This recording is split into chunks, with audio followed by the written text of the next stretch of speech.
Baik, selamat sore.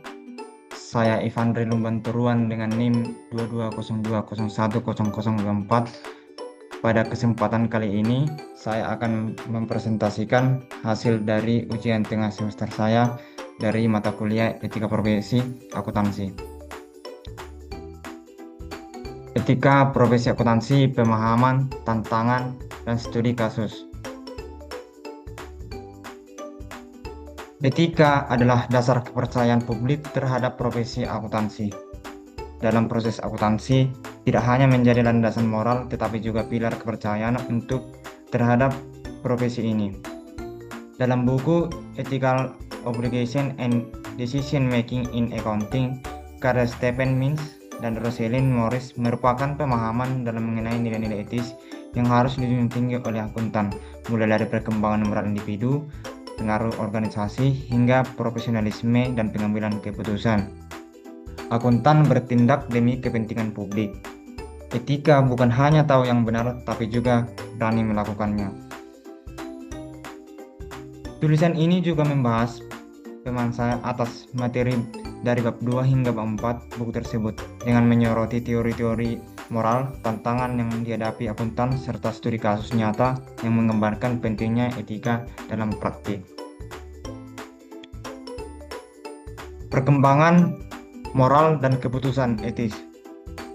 Dalam bab 2 menjelaskan bagaimana individu membuat keputusan etis berdasarkan perkembangan moral yang ditemukan oleh Lawrence Kohlbeck. Teori Kohlbeck merupakan bahwa individu berkembang dari tingkat kepatuhan terhadap otoritas, kesadaran sosial, hingga pada akhirnya bertindak berdasarkan prinsip moral universal. Dalam konteks akuntansi, pentingnya bagi seorang akuntan untuk mencapai tingkat moral yang tingkat agar keputusan yang diambil tidak hanya mematuhi aturan, tetapi juga mempertimbangkan dampak moralnya.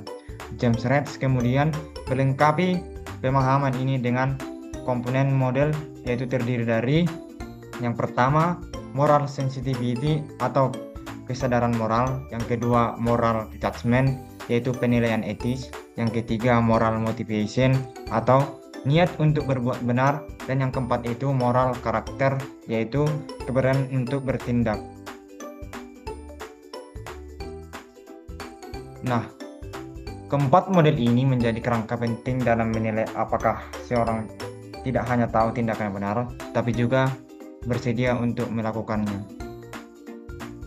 Yang kedua, etika organisasi dan tata kelola. Etika individu seringkali dipengaruhi oleh lingkungan organisasi. Nah, dalam bab 3 menjelaskan bahwa tone up the top atau nilai-nilai yang ditunjukkan oleh pemimpin perusahaan sangat mempengaruhi budaya etika di tempat kerja. Nah, contoh kasusnya skandal Satyam di India yang menunjukkan bahwa kegagalan audit bukan hanya akibat lemahnya teknis, melainkan karena ketiadaan integritas dan manajemen dan kurangnya pengawasan dari dewan direksi. Selanjutnya, model disonansi etika atau tidak kesesuaian nilai individu versus nilai organisasi. Nah, yang dibahas dalam model ethical dissonance dalam bab ini juga yaitu perbedaan dengan nilai-nilai organisasi. Dalam situasi ini seperti akuntan dapat mengalami tekanan moral dan dilema etis. Maka dari itu pentingnya bagi organisasi untuk membangun budaya yang mendukung integritas, objektivitas, dan keberanian moral. Selain itu, laporan Third Way Commission dan kerangka Jose menegaskan pentingnya sistem penilaian internal dan budaya etika yang kuat untuk mencegah laporan keuangan palsu. Nah, budaya yang buruk seperti tekanan, mempertahankan angka, dan loyalitas buta kepada CEO seringkali menjadi angka dari kegagalan etika. Nah, contoh kasusnya Ford Pinto case yang mengutamakan biaya atau mengabaikan keselamatan.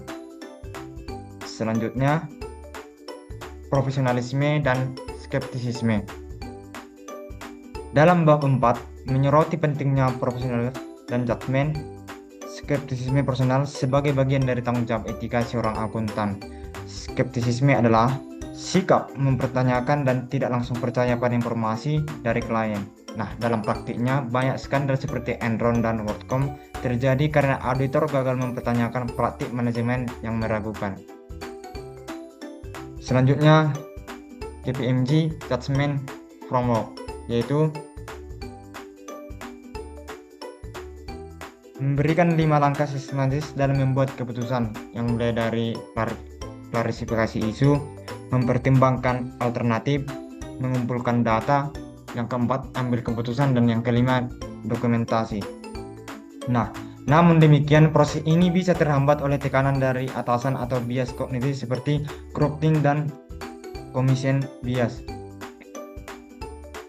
Yaitu bias dalam judgment yaitu groupthink, rush and solve, confirmation bias, overconfident, dan anchoring.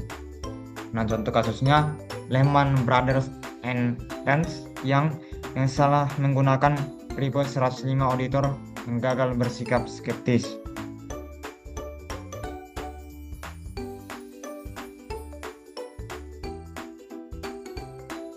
Selanjutnya, independensi dan konflik kepentingan. Ancaman terhadap independensi atau ACPA kode yakni self-review, advocacy, familiarity, undue influence, financial interest, adverse interest, yang ketujuh manajemen participation. Selanjutnya, safeguards yaitu kebijakan internal, pelatihan etika, dan audit komite aktif. Nah, kesimpulannya dalam topik ini yakni etika adalah inti dari profesi akuntansi. Selanjutnya dibutuhkan karakter moral yang kuat, skeptisisme profesional, dan budaya organisasi etis. Skandal masa lalu menjadi pengingat pentingnya etika dan independensi. Etika dalam profesi akuntansi bukan hanya teori semata, tetapi nyata dalam setiap keputusan yang dibuat oleh akuntan. Nah, di dalam buku ini menjelaskan bahwa seorang akuntansi harus memiliki karakter yang moral yang kuat, didukung oleh organisasi yang menjunjung tinggi etika, serta menjadi profesional skeptisisme sebagai senjata utama dalam menghadapi tekanan godaan untuk berkompromi. Nah, melalui pemahaman dari bab 2 hingga bab 4, saya menyadari bahwa menjadi akuntan bukan hanya soal keterampilan teknis, tetapi juga komitmen terhadap nilai moral dunia akuntansi. Telah menunjukkan bahwa satu kegagalan etika bisa menyebabkan kerugian miliaran dan bisa menghancurkan kepercayaan masyarakat. Nah, oleh karena itu, membangun karakter dan budaya etika adalah investasi jangka yang panjang yang tak tergantikan oleh profesi akuntan. Sekian dari presentasi saya. Terima kasih.